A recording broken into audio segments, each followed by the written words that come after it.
So, as you guys know, the inspiration for this shir was the fact that I was in Prague. Cool. You know, we had our 25th anniversary, so it was something that had to be done.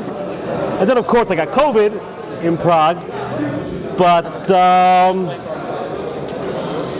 when you go to Prague, you obviously went to see the Morales Kever, the Kliyakas there, and others. So I'm going to talk a little bit about the Golem of Prague. But to make this a little bit more current, we know the concept called cloning. We all know the sheep dolly.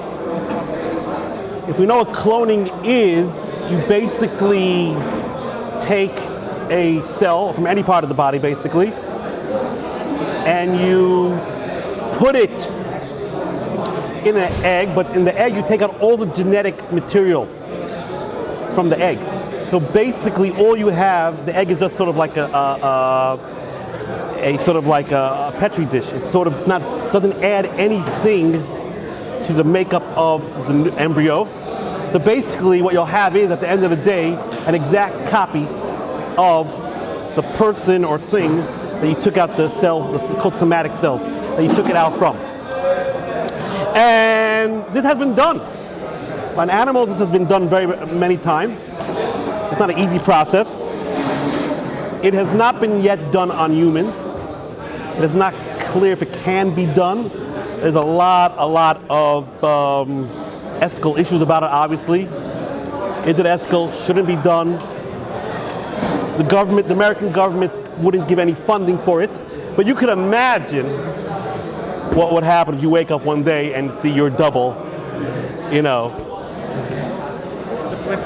But we could ask, this clone, which is created directly by man, and like we said, it's not created the normal way, as there's no genetic part from a female contributing to create this clone.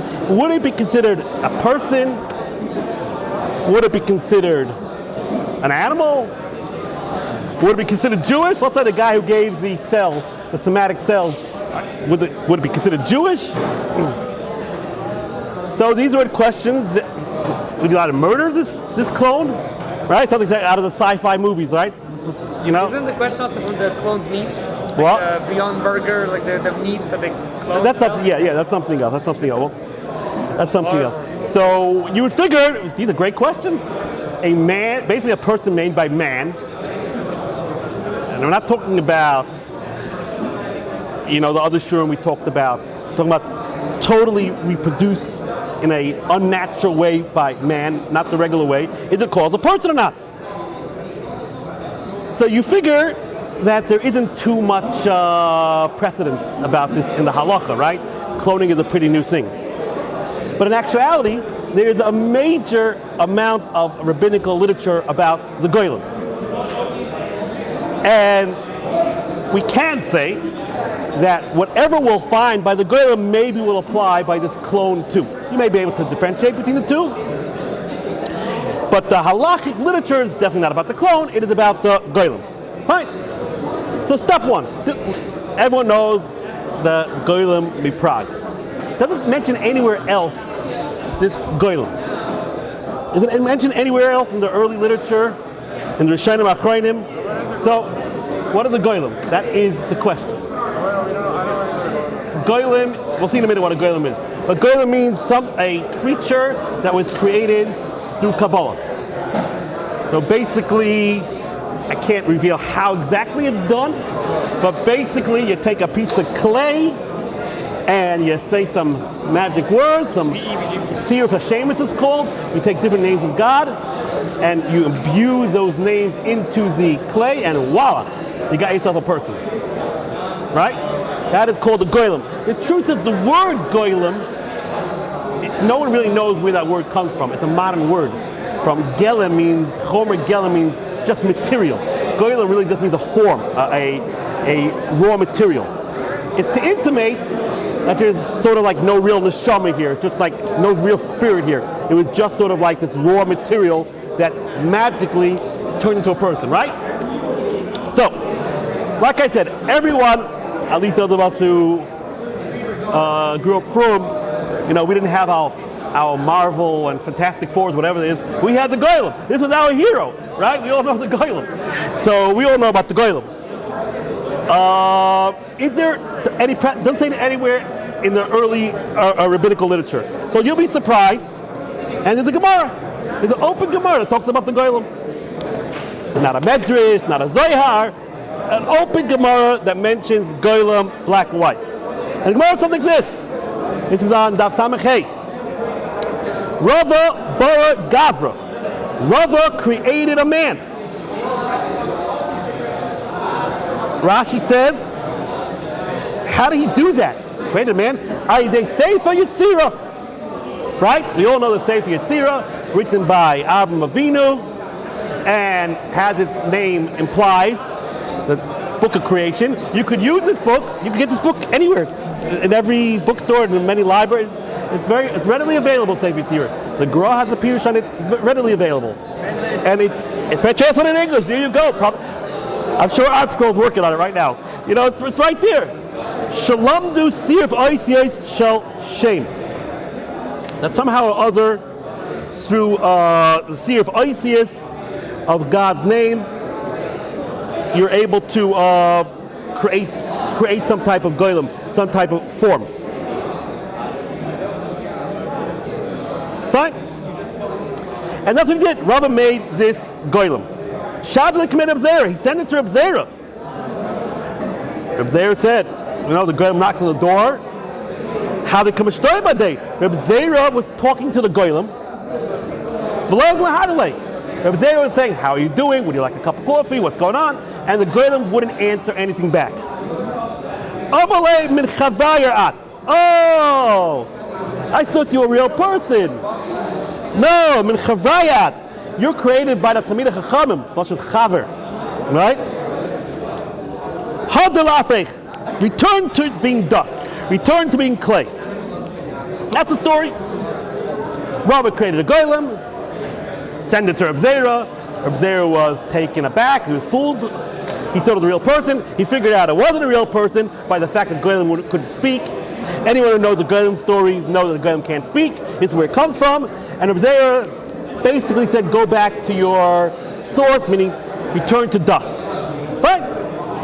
So now, why in the world did Rava create this golem? Is there a reason behind it? You say he didn't have Legos in those days. I mean, what's going on over here? Was he trying to show off? Why is he making this golem? So no one knows exactly. But Reuben Margolius, who was made Tam Chacham, he was a librarian at YU. He wrote a famous sefer on Sanhedrin. Said Rava did it for a reason. What was the reason of Rava?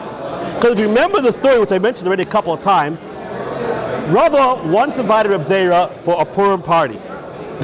And Reb Zera came to the Purim party, and it was a blast. They were really getting into it. But then Rava got a little bit drunk, and he took a little bit too far, and he killed Reb Zera in the middle of the party. Why he did that, that's another share on its own. Right? But of course, Rava probably felt a little bit guilty about that. So what did Rava do? He did Chis Mason. He resurrected Reb Zera. Okay, so everything is good to go. Next year, Rava calls Reb Zera. Hey, Reb Zera, we had a great time last year, right? Why do you come over again for this year's party? And Reb Zera said, listen, Rava, last year you killed me, you resurrected me, but the Lashon Gemara is, Lav kol shaitis frachash nisa. Maybe this year when you kill me, a nest won't happen. You won't be able to resurrect me. So Reb Zera turned down to go to the Purim party, the second Purim party, because he's afraid that Rava was going to kill him again, and he's afraid that Rava didn't have the acumen or the ability to resurrect him again. He thought Rava got lucky. So Rava, what did Rava do? He created a golem. And he sent it to Reb Zera. He said, look, Reb Zera, I'm an expert at imbuing life in dead things. Look what I can do. I can make a golem. So if I can make a golem, I can resurrect you again. I'm an expert in resurrection and in creating life, so you got nothing to worry about. Please come to my party this year. This is what Reuben Margolius explains why Rava made this golem. Either yeah or not. The bottom line is, we have here the golem in the Gemara. And then we know the Gemara continues. Reb China Oisha have Yafsi Kol Mali Shapsa Iski B'Sefer Yetzira. Reb China Oisha every Erev Shabbos would learn Sefer Yetzira. U'Mivralu Igla Tilsa V'Akile. And they created through the Sefer Yetzira a calf, Igla Tilsa, a very fine calf, a very choice calf, and they would eat it. They were very poor. The Gemara says they were very poor. No problem. You don't get paid from the yeshiva? No problem. Take out a Sefer Yetzira, and we'll make ourselves a fine dinner. No problem. Fine. So here we have the source of creating things through Sefer Yetzira. So another source we have of this concept of creating a golem we find in the Sefer B'nayo ben Yoyada. Now, you know, B'nayo ben Yoyada was written by Rabbi Yitzchak Chaim. He was the Ben Ish Chai. He wrote most of his Svarim based on the B'nayo ben Yoyada that was found in Tanakh, because he felt he was a Gilgal of him. And interesting enough, the B'nayo ben Yoyada is actually talking about a Gemara about B'nayo ben Yoyada. He happens to be talking about his eponym. It says here, B'nayo ben Yoyada Ze Sanhedrin. B'nayo ben Yoyada was the head of the Sanhedrin. How do you know that? The Gemara says in Brachas, B'nayo ben Yoyada ala crazy v'ala placey. Because B'nayo ben Yoyada was on the crazy and the placey. Now Rashi learns here different crazy placey is the Urim V'Tumim, which actually at the end of this year we're going to talk about the Urim V'Tumim. But the simple reading of the Gemara is B'nayo ben Yoyada was in charge of the Sanhedrin, and the Sanhedrin are called crazy or placey. That's why Tais learns here too. Why is the Sanhedrin called crazy or placey? So the B'nayo ben Yoyada, the Sefer explains, crazy means from Lashon of to cut, meaning to give a decisive psak din, and placey means from Lashon Pella. What does mean Lashon Pella? That he brings from the Ein Yaakov that the Sanhedrin would give their psak din, but sometimes the litigant, or whoever it was, the one who was guilty, wouldn't listen. So they, the Sanhedrin, to play him, wondrously would create a golem, and the golem was like the policeman. So that's why the Sanhedrin was called crazy or placey. Placey is intimating that they were able to do play in the Sanhedrin, and they were able to, say for Yisir, make a golem. Fine.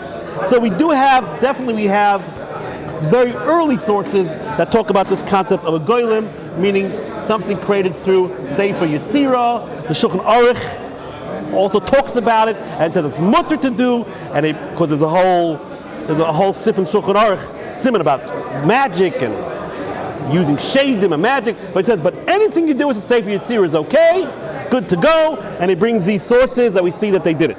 Fine. So now we're back to our question. What would you say? What is this golem? Is it an animal? Is it less than an animal? Is it a human? If it's human, is it Jewish? This golem was created by a big rabbi, is it Jewish? Even if it's Jewish, is it maybe like a katan? Maybe like a shaita? Or no?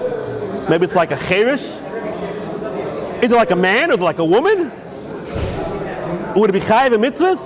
So you figure that no one's talking about this. But to your surprise, everyone is talking about this.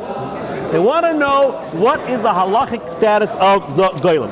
So the first one to talk about this is the famous Chacham Tzvi. The famous Chacham Tzvi, the father of Rav Yaakov Emden. And he asks this question. He asks this exact question. He says, Nistapakti, Adam hanoitzai de Sefer Yetzira. An Adam that's made to Sefer Yetzira.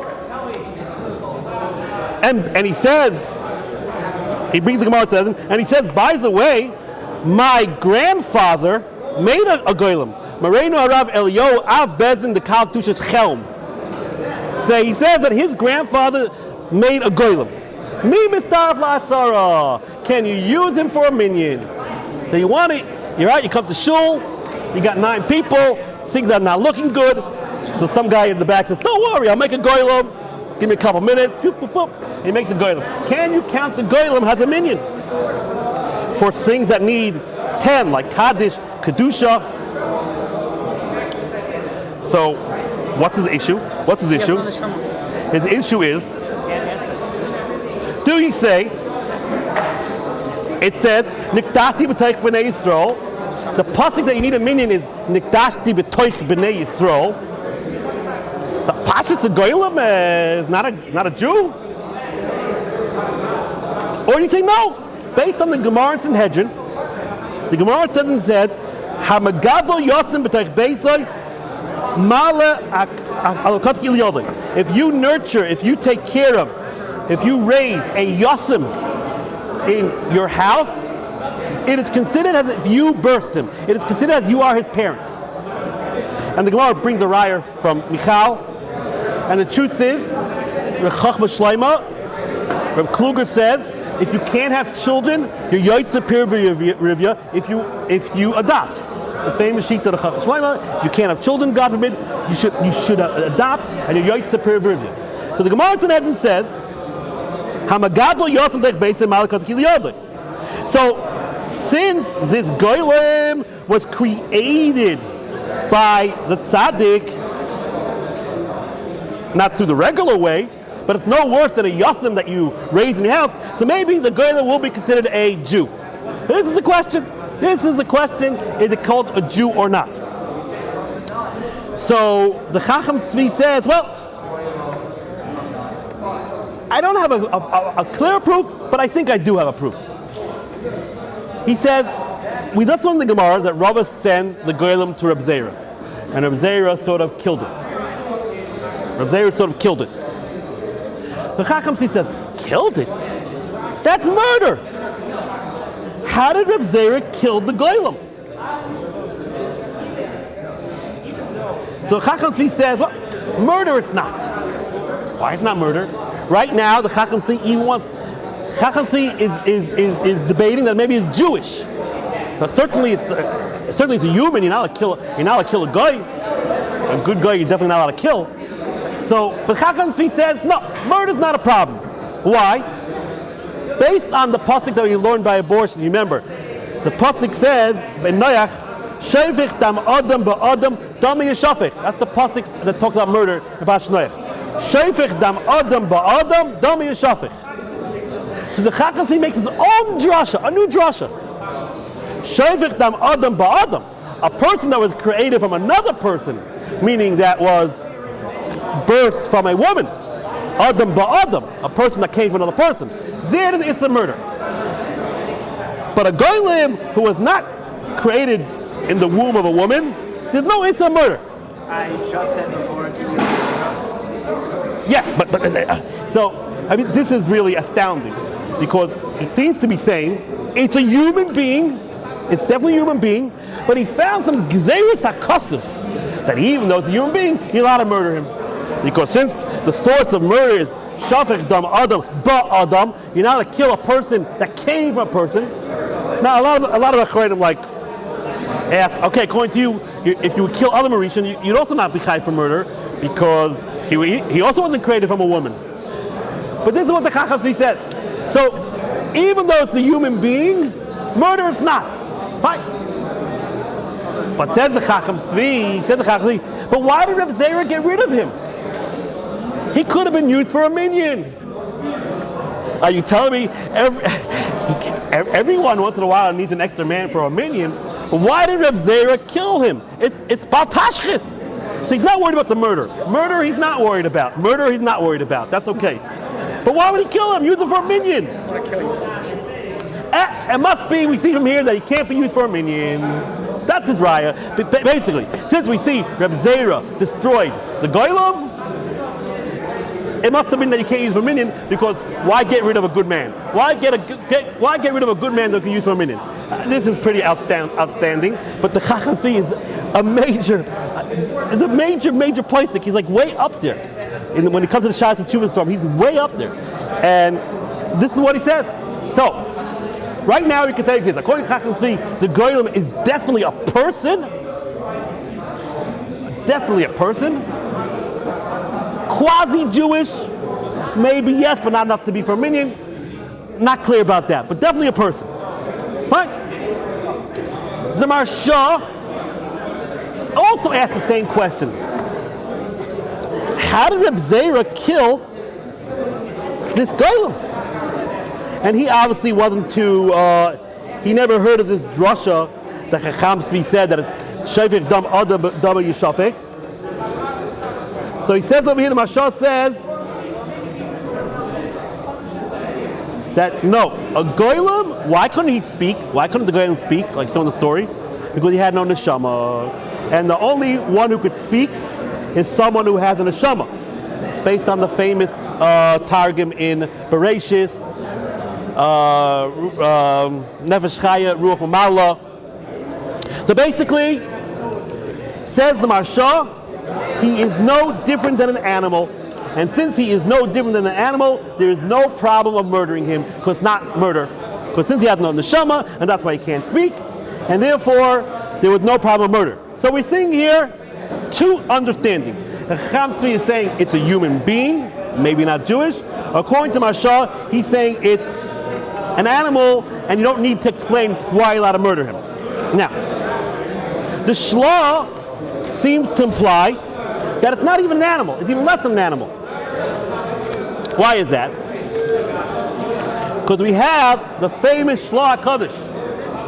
The Shla brings the story of Yosef and his brothers. We know in the beginning of Parashat Vayeshev, Rabbi Yosef slandered his brothers. Pretty devious crimes. He says to Yaakov, you won't believe what the Shiftei Kah are doing. What are they doing? They're eating Aver min Achai. They're just ripping a limb off an animal and just eating it straight up.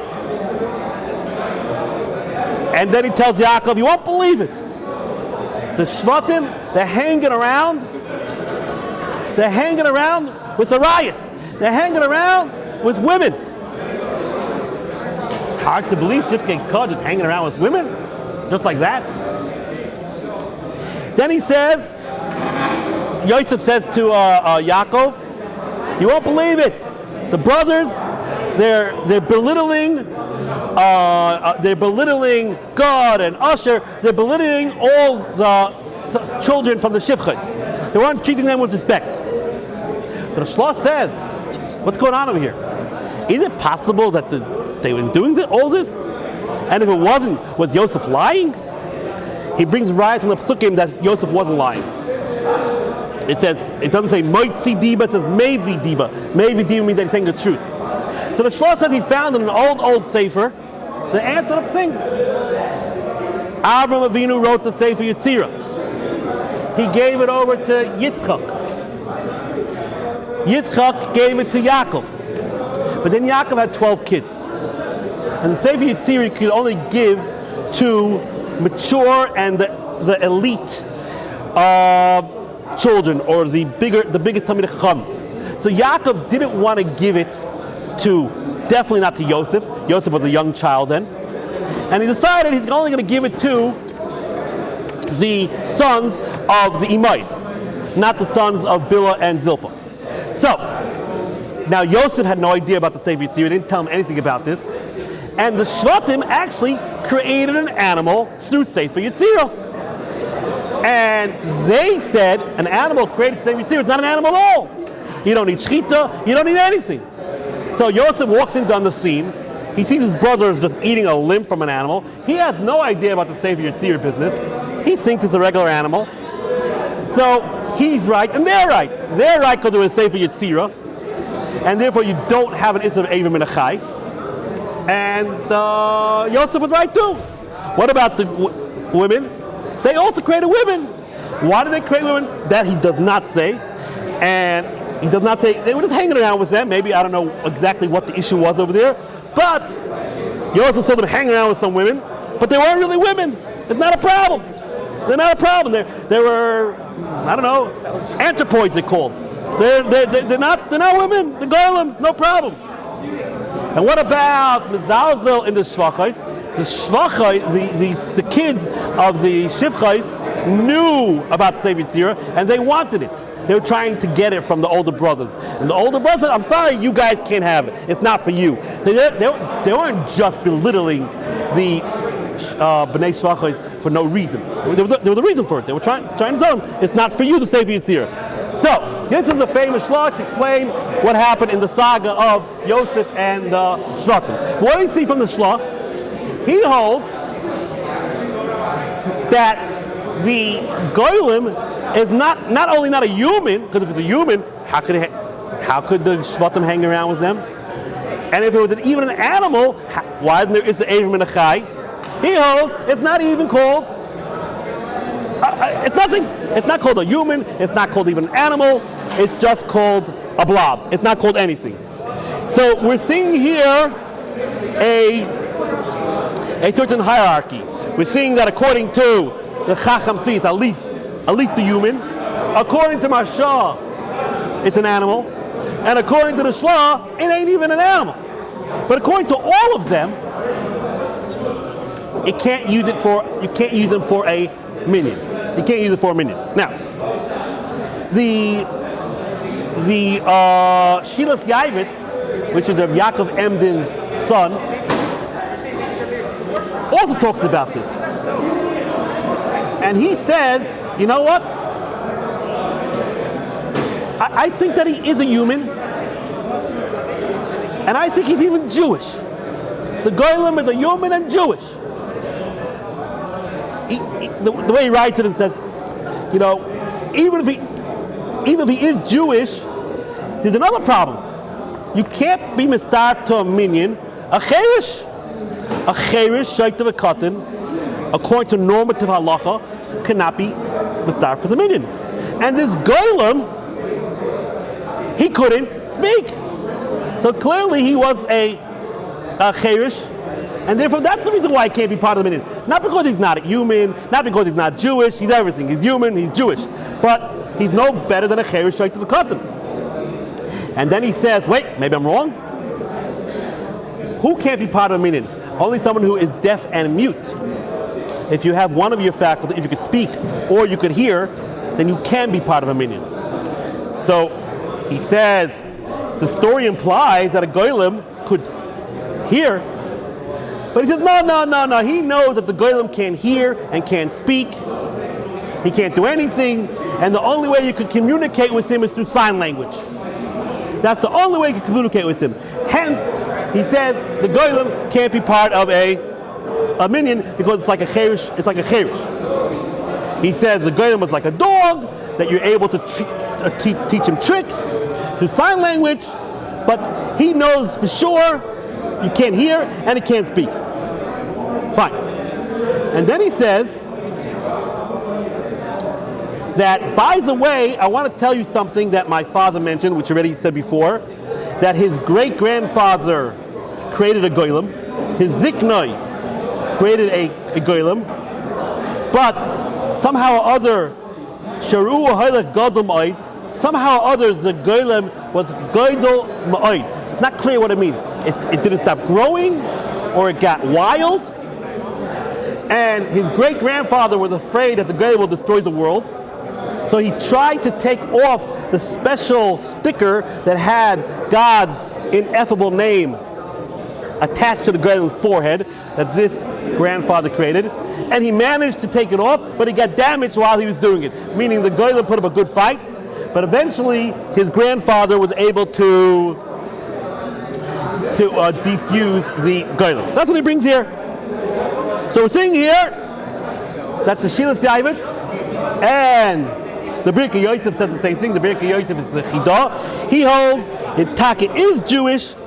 It's just for a side reason. It's like a cherish shaykh of a cotton, and therefore that's why he can't be part of the minion. What? We'll get to that. We'll get to that in a minute.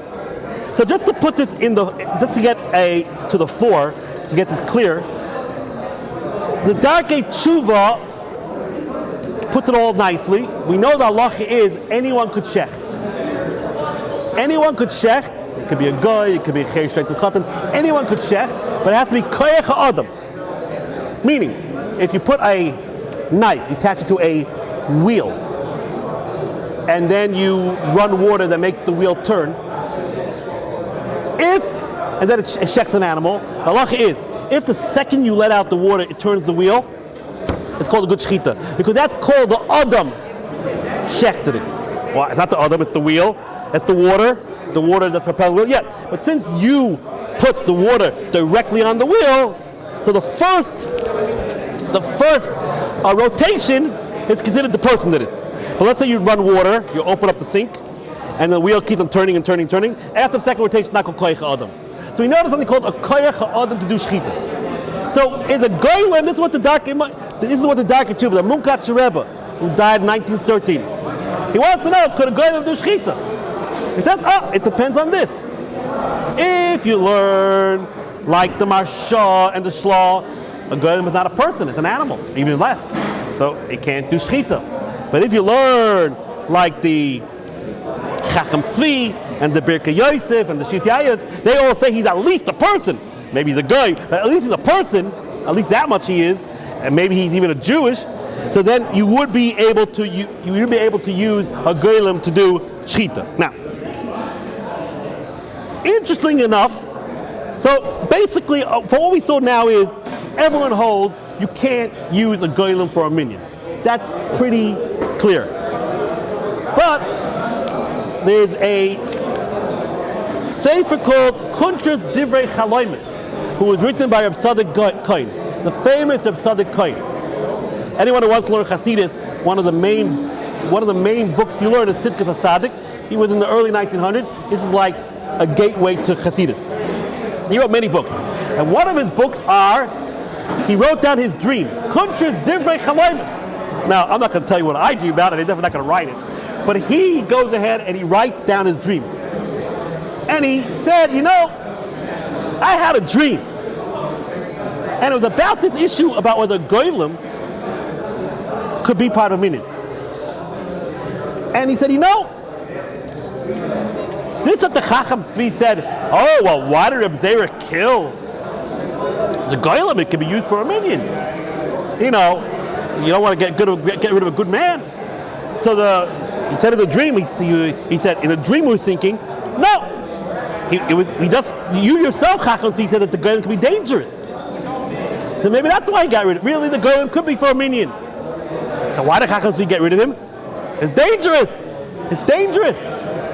And he says, and that's why, when did they make this calf? The calf that Rabbi Oisher Chanina made, he made it Erev Shabbos. Why? Because it's dangerous.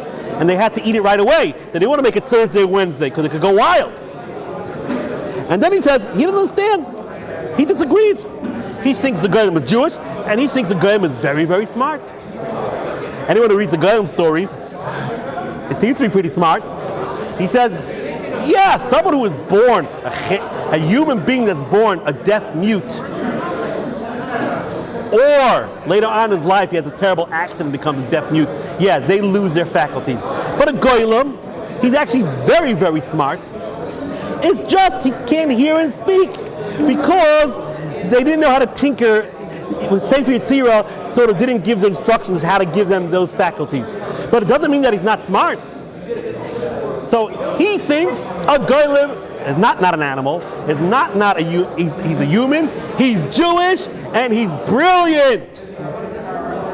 And therefore, he thinks there's no reason why a golem shouldn't be able to be part of a minion. It's all happening in his dream. I'm not saying that. He just says, he's not 1,000% sure. Maybe, even though it's a human being and it's Jewish and it's brilliant, but maybe he's not chayev in mitzvahs. Maybe he doesn't have enough of a neshama that's going to have schar and einish. So maybe since he's not chayev in mitzvahs, even though he's Jewish, where do we find an example like that? We know Suma, a blind person, according to Yehuda's pater in mitzvahs, and according to a lot of Anachronism, he's pater in all mitzvahs, lav, assays, everything. We have this concept of a Jewish man whose faculties are totally there, and still he may be pater in mitzvahs. So he's a little hesitant about using a golem for a minion because maybe he's not chai mitzvahs, even though he's Jewish and he's an adult and he's smart. He says maybe for a Zeman we can use him. For Zeman I'll let it go. For Zeman, for 10 I'll let it go. This is the Divrei Chaloim. This is the Kunj of Divrei Chaloim. Now, the truth is I don't have enough time. We're not really doing this the right way. Because what is the halacha about using a cotton for a minion? Can you use a cotton for a minion? So no, of course not, you need to be 13. But that's not what the Gemara says, and that's not what the Shulchan Aruch says, and it's not clear at all. I remember when I was a kid, they would use me as a minion, they'd put a chumash in my hand, and say, okay, you got 9, a kid, a chumash, we're good to go. Because it's Yerushalmi like this. That if you take a kid, what do you call over there? In Shalom place over there, when they barely got 10 Jews, you do what you can. You take yourself a kid, you take yourself a chumash, you put them down, and you got yourself a minion. Now, normative halacha is you can't do this. But b'shat ha'tchak, these things may be allowed. The Shulchan Aruch talks about it. I can't go through it. But you should just know that in the background. So it is not so foreign to say we could use a golem as a minion. Because if we say he's Jewish, even if you want to say that he's not he's like a cotton and he's like a cheirish shaitan, still it could be, if you're in a bind, it could be you may be able to use a golem, at least if you say he's Jewish. If he's not Jewish, certainly not. But if you're going to give him, if you get him up to Jewish, even maybe normatively you shouldn't use it because it's like a cheirish shaitan cotton, but when you're in a bind, it may be allowed. What if a golem is 13 years old? Well, that's the question. Okay, now,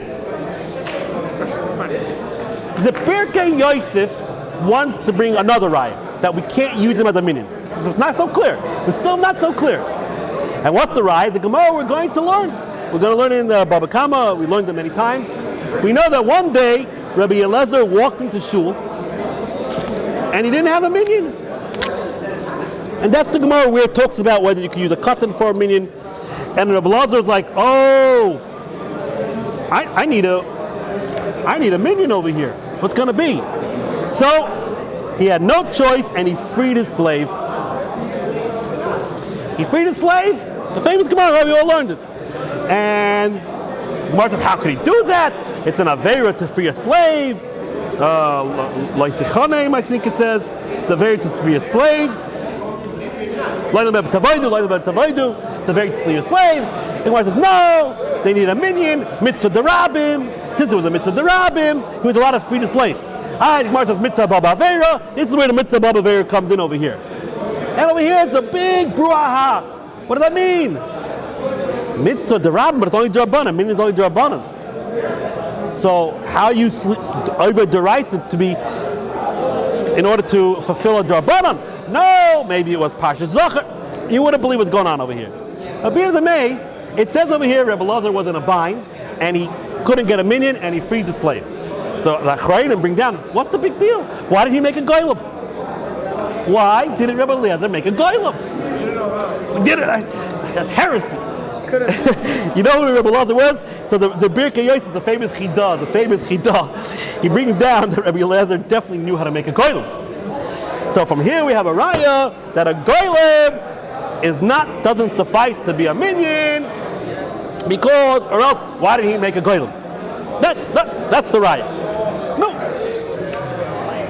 Me personally, I don't understand. Why didn't he do Tchias HaMesim? Maybe he was by a graveyard. Maybe that's why. If he can make a golem, probably could do Tchias HaMesim. We're missing a minion. Let's go to the graveyard. Bring some of our old buddies back.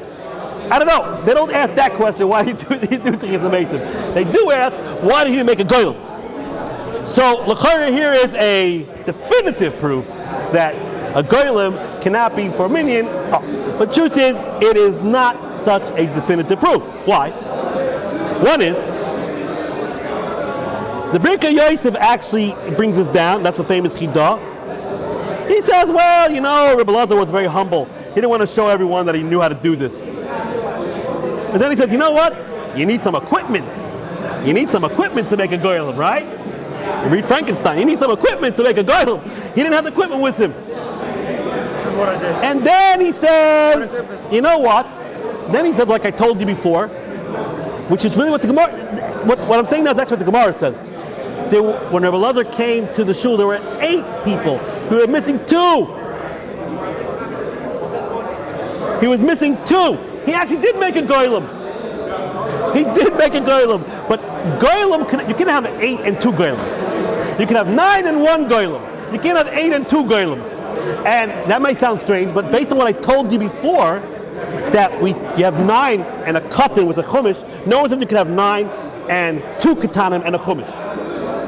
I can't get too involved, but there is this concept that you could have 9 and sort of like a corollary, but not 8 and a corollary. So it could be your brother did make a golem, but it wasn't enough. So he needed 9 real Jews. Oh. Some want to say it was Shabbos. It was Shabbos, especially if you want to say that it was Parsha Zachar that they were missing. No, on Shabbos you can't build a golem. It's a boina.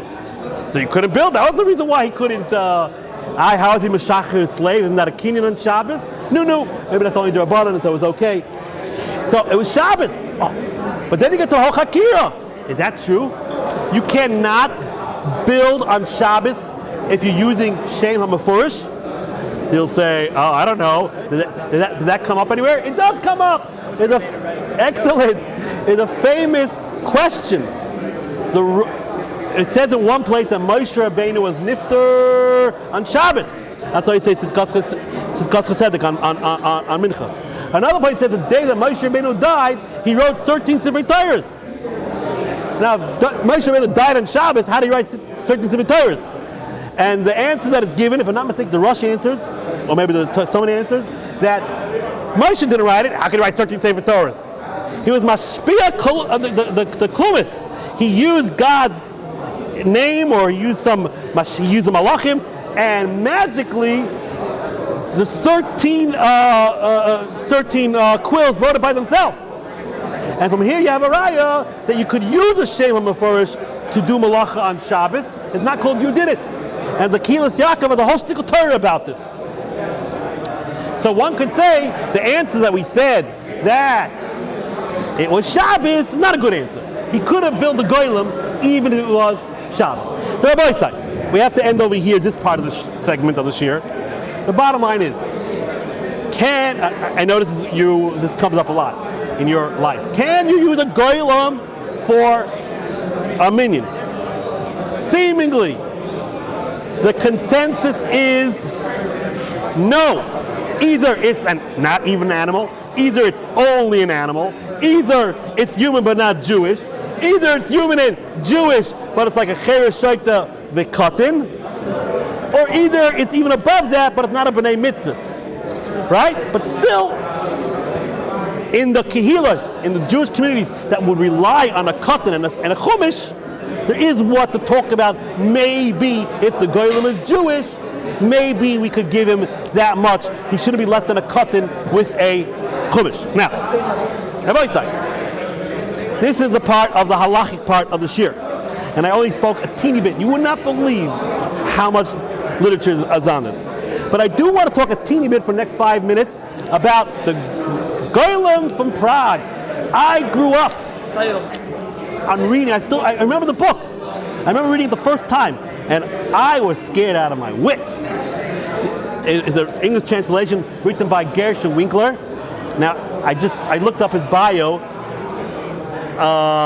Sadly enough, it seems that he was a Haredi guy who sort of went a little bit off the derech, and he's a non-denominational rabbi. But to his credit, it seems like he does a lot of chesed. But that was the book that I read. I see still the picture of the book. Now, great, the Golem of Prague. When did the Morality Prague live? 1512 to 1609. He lived to 97 years old, which is something extraordinary in those days. 97, 89.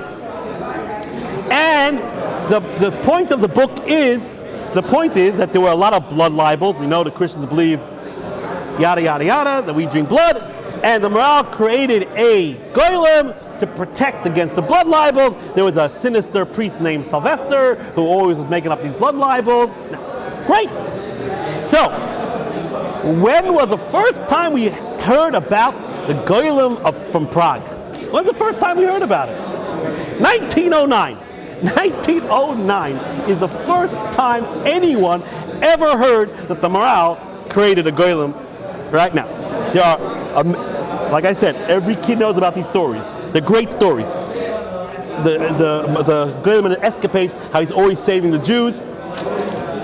1909, a fellow named Reb Yudel Rosenberg, I have the Sharblot over here, surprised the Jewish world with Nifloyes Maral, the wonders of Maral. And he says that the Maral, like we said, he created through Kabbalah to fight the blood libels. And he says that this was a manuscript that he found that was ensconced in the great library in Metz, from 40 years ago, and it was written by Marie Katz. Who is the Marie Katz? Marie Katz is the son-in-law of the Maral. And he says how miraculously he came upon this manuscript. It's been hidden for 300 years, and he is revealing that now everyone knows that there was a Golem from Prague, and Maral made it. Fine, great, wonderful. Now, Did the Golem die? well, that's part of the book. You got to get the book. You get the book. I have the whole book at home. I have the book in English, not the English one. I have the Hebrew one. In my house in Brooklyn, we have it's a great read. He brings here in the Hakdama. This is Rabbi Yudel Rosenberg, who was a Rav in Warsaw, and then he ended up in Montreal. And he says, everyone knows about the stories of the Golem. And I found this manuscript from 300 years ago. But, recently there have been maskilim, enlightened ones, who want to uproot everything. I guess he felt the whole religion was based on whether he believed in the Golem or did not believe in the Golem. He said there are enlightened ones who question with the existence of the Golem. And he says everyone knows the story how the Goy, the Noid of Yehuda, Rabbi Cheskel Landau, who was also the Rav in Prague, he's also buried in a different cemetery over there, that when he was in Prague, that he decided he's going to go up to the attic of the Altanaya Shul, which I was in, and he's going to see if there's a Golem there. And it's known that he fasted and he went to the mikvah, and he put on his talis and tefillin, and he told his Talmidim to say Tehillim, and he got up there, and when he came down, he was white like snow, totally in a tremoring, and he said no one is ever able to go up there again. The Issa of the Maral is still we still have to keep this Maral. You can't go up to the Aliyah. Wow. But then he says people started not to believe in the story, so here it is. I have the manuscript in Shalom HaYisrael, and I'm giving you the manuscript, and that's what it is. Wow. Story of Yehuda. He was afraid. He went up there. He said, yes, the Golem is there. Still alive, basically? Fine. And then he brings down that how did he get to this manuscript? A guy named Chaim Saperstein somehow or other randomly was in this town Metz, and he got to it, and now he sold it to me for a lot of money, and therefore there are copyrights, and then he ends off here. Oh, by the way, I got some more manuscripts. Anyone who wants to buy it, they're for sale. For 800 crowns, I got a Sefer Gedolos Yisrael from the Maral on Shabbos. And anyone who wants to buy it, I'm willing to sell it. They put their little advertisement here that's got some more manuscripts, and it's for sale. Okay, great. Wonderful. Now, you could imagine after it came out,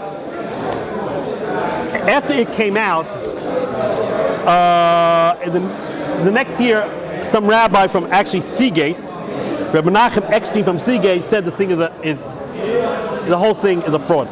Never happened. There is no library in Metz. There is no Golem. There is no manuscript. The whole thing is a forgery. It never happened. Right? And he brings a couple of proofs. The biggest proof is no one's heard about this until 1909. And me and you, everyone knows. Golem of Prague. It's amazing how successful he was in disseminating this concept. Before 1909, no one ever heard of this thing. And he brings down, okay, we don't know much about the morale. It's not true. There is a famous book that was written 100 years after Morale died by a relative of his that brings down all the life history of Morale and doesn't mention there once about a Golem. You figured that would probably take a prominent space in the book, right? The Chidah, who knew everything, also talks a lot about the Morale. Doesn't say one word about the Golem. Okay? Now, but the biggest problem is, if you look at the book, there are a lot of mistakes that clearly show that it wasn't written 300 years ago. It's something called Anachronism. That means when you use the wrong word, you use a word from a wrong time period. There's a famous story in the Morale book, that basically the Morale's wife said, "Hey, why are we only using this Golem to protect the Jews from blood libels? Pesach is coming up, that's when the blood libels will happen. Pesach. I could use some cleaning over here. I could use some help."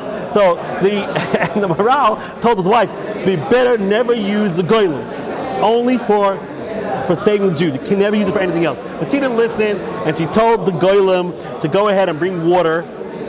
And what happened was, the Golem brought water, more water, flood the house, flood the town, flood the world. That story, it's very reminiscent of the famous Disney movie, Fantasia, what is it called? Anyway, that's what happened over there.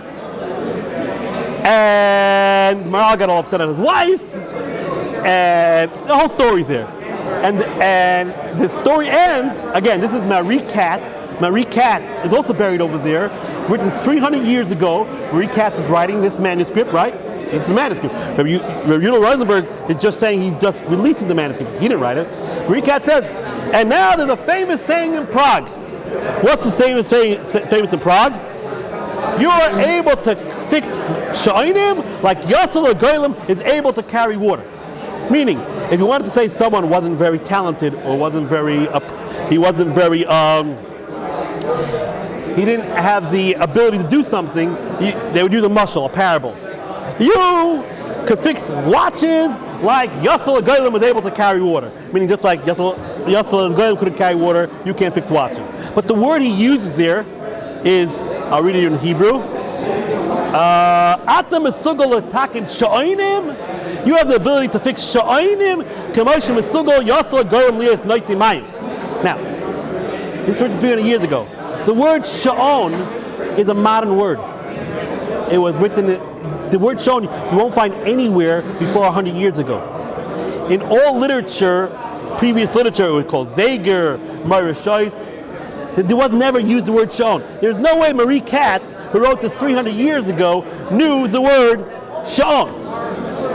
So clearly, it's Udo Rosenberg who sort of wrote this, and he knew the word sha'on, and that's called an anachronism, but he put the wrong thing in the wrong place. There are other proofs. Clearly, the person who wrote this book, this manuscript, didn't know Hebrew very well. Now, Marie Katz, we know who the Marie Katz was. He was actually a Kohen. He actually had 25. That's the whole thing about him. He had 12 daughters that were married to Kohanim. He had 12 sons, and he was a Kohen. He had 25 Kohanim in his family. And basically, we have other books from Marie Katz, and the Chavis Yair, the famous Chavis Yair, who was a grandson of Marie Katz, said Marie Katz was an expert in the Hebrew. He had expertise in Hebrew. And we know from his other books that he had a very flowery language. Okay, so we read up the manuscript. Marie Katz wrote this manuscript. And here it says one of the stories, the head chapter, Chasa be'ir Prague, Dogim al Rosh Hashanah. It's chasa in the air Prague, dogim al Rosh Hashanah. No one who speaks Hebrew says al Rosh. If you speak Yiddish, you say that way. It was missing oif Rosh Hashanah. We were missing on Rosh Hashanah. We were missing a dogim. You would never say in modern Hebrew. In any Hebrew, you would never say it was chasa dogim al Rosh Hashanah. You would say bir Rosh Hashanah. You never say al Rosh Hashanah. Same thing. Malachas hachana al Chag HaPesach. Clearly, what happened was the person who wrote this didn't speak Hebrew very well, and he was taking Yiddish and putting it into Hebrew. There are many other proofs. Another proof is he quotes that the Marie Katz spoke to the Baal Toitz Yantiv. Now it is true the Baal Toitz Yantiv was a student of the Maral, and it is true he wrote a book, the Baal Toitz Yantiv, but the Toitz Yantiv only came out, that book came out way after the Marie Katz died. So it can't be that he would refer to the Baal Toitz Yantiv as the Baal Toitz Yantiv, because when Marie Katz died, he was a young man. He didn't write the Toitz Yantiv yet.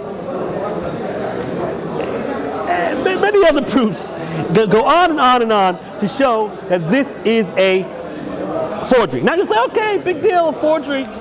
The problem is, this Rabbi Rosenberg also put out something called the Haggadah of the Maral. It is famous.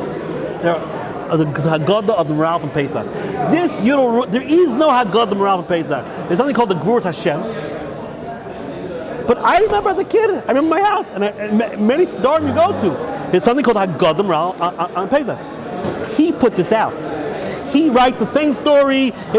He found manuscripts in this library in Metz, and he found that he paid lots of money, and he's doing a great service. Now this is a little bit more problematic, because in the Haggadah of the Maral that he brings down, which most of it is just taken from the Gvuras Hashem, he brings out halachas from the Maral. That's already a problem. Forging halachas in the Maral's name is a little bit of a problem, because the Maral may not have said this. I'll say, I myself don't know the truth. I'm just reporting what it seems what the experts hold, that pretty much the thing has been made up. Now, you're all asking me at this point in our life, about to end there, what in the world does this got to do with Sherlock Holmes? What does this got to do with Sherlock Holmes?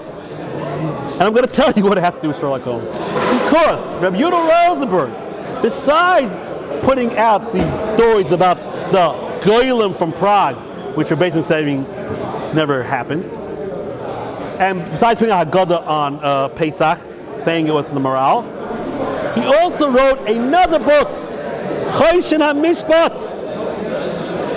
It's another story about the Maral.